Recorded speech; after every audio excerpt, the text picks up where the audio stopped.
Good evening. I'm back.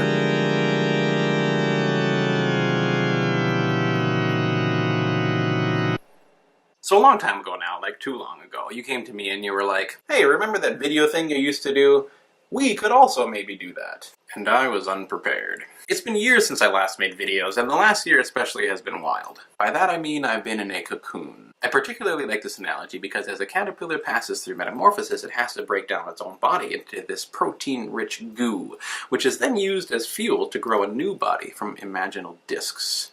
These easily overlooked clumps of cells that have been waiting for this process of disintegration and restructuring. Now for me this means for the first time in my life pretty much, excluding early childhood years, I was operating with complete freedom in my development.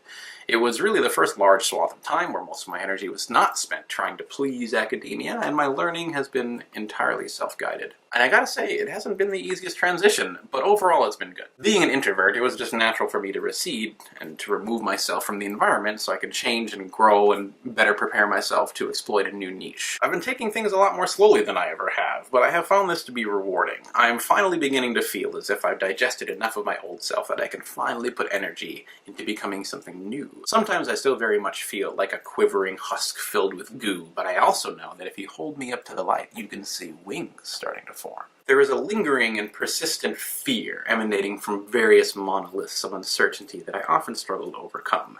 My hope is that I will indeed find a new niche by living and existing in different ways than I have before. I am coming to realize that in mine own strange way, I am foremost an artist and an expositor.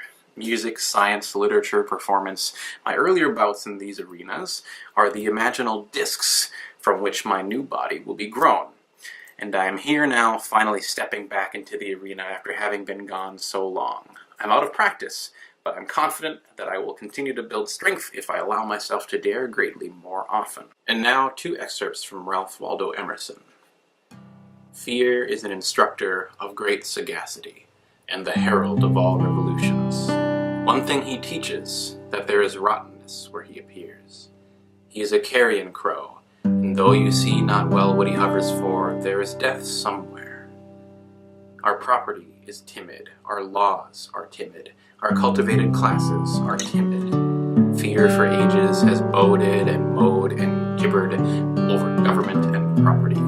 That obscene bird is not there for nothing. He indicates great wrongs which must be revised. Neither can it be said, on the other hand, that the gain of rectitude must be bought by any loss. There is no penalty to virtue, no penalty to wisdom. They are proper additions of being. In a virtuous action, I properly am. In a virtuous act, I add to the world. I plant into deserts conquered from chaos and nothing, and see the darkness receding on the limits of the horizon. There can be no excess to love, none to knowledge, none to beauty, when these attributes are considered in the purest sense. The soul refuses limits, and always affirms an optimism, never a pessimism.